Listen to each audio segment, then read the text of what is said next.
These latest headlines from ABC15 are sponsored by Lerner and Rowe Injury Attorneys. One call, that's all. Hey, good Wednesday morning to you. I'm Amelia Fabiano with your top stories here from ABC15 Arizona. Two Arizona leaders joining hundreds of other lawmakers nationwide, urging the Supreme Court to reverse a ruling on a popular abortion pill.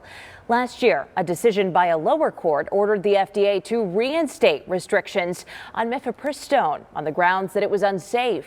Arizona Senator Kyrsten Sinema, along with Governor Katie Hobbs and more than 200 other lawmakers, are now calling to the Supreme Court to reverse that ruling. They say the pill is safe and effective. In the border debate this morning, a House panel voting to approve impeachment charges against Homeland Security Secretary Alejandro Mayorkas. It's over his handling of the crisis at our border. The two articles of impeachment will now go to the full House. A vote there could come within the next week. The community rallying in support for Preston, the teen brutally attacked at a Halloween party in Queen Creek last year and later died. Now, State 48 is working with Preston's family, the company creating 2 T-shirts honoring his legacy. So that's, again, how we wanted to just kind of approach it to them is like, we're here to support you. You have a million things going on in your life. Like, how could we just add value and step up and show up like we always do in the community? And we're told all profits from every purchase will go directly to the family. The CEOs from 5 major tech companies will be on Capitol Hill today. They'll be testifying before a Senate committee. Scripps News congressional correspondent Stephanie Liebergen introduces us to one parent who's been waiting for years for Congress to act. The heads of X, Snap, Discord, TikTok, and Meta are testifying before the Senate Judiciary Committee Wednesday. There's bipartisan agreement among lawmakers that social media companies aren't doing enough to protect kids online. They argue it's time for Congress to act, and that's action some parents have been yearning for. If Congress steps in, that would be a game changer. Joanne Bogard is the mother of 3. Her youngest son, Mason, died after attempting the viral blackout challenge in 2019. She's now part of a group that spreads awareness about the harms kids face online. Unfortunately, about half of our members have lost a child. Others are pediatricians, psychologists, teachers, people who want to make a change, who are seeing the downward spiral in the mental health of kids and, the sexual exploitation, the challenges, the cyberbullying, the suicide ideation.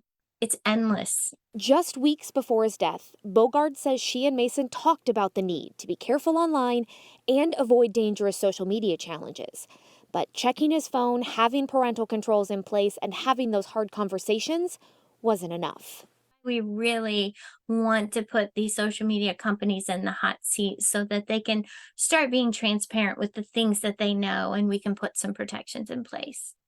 Those 5 social media company leaders will face tough questions Wednesday. Senators want to hold someone accountable for the failure to protect kids online, and they want to know what can be done to better protect kids going forward.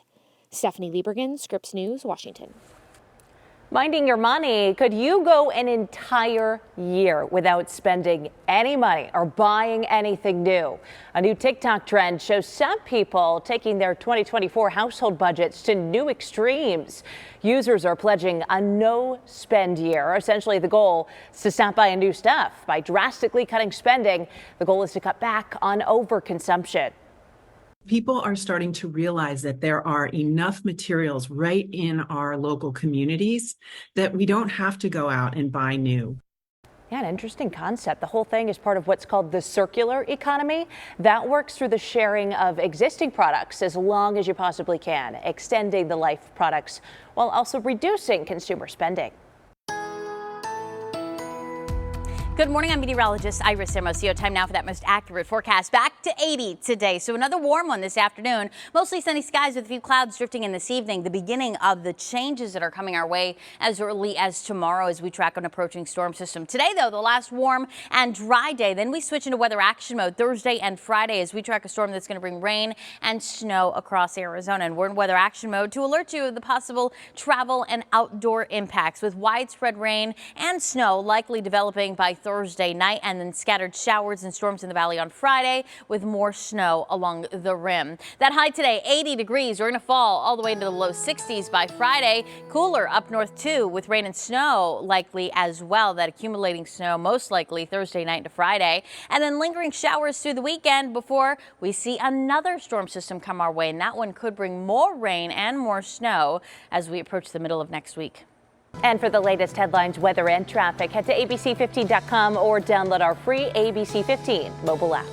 These latest headlines from ABC15 are sponsored by Lerner and Rowe Injury Attorneys. One call, that's all.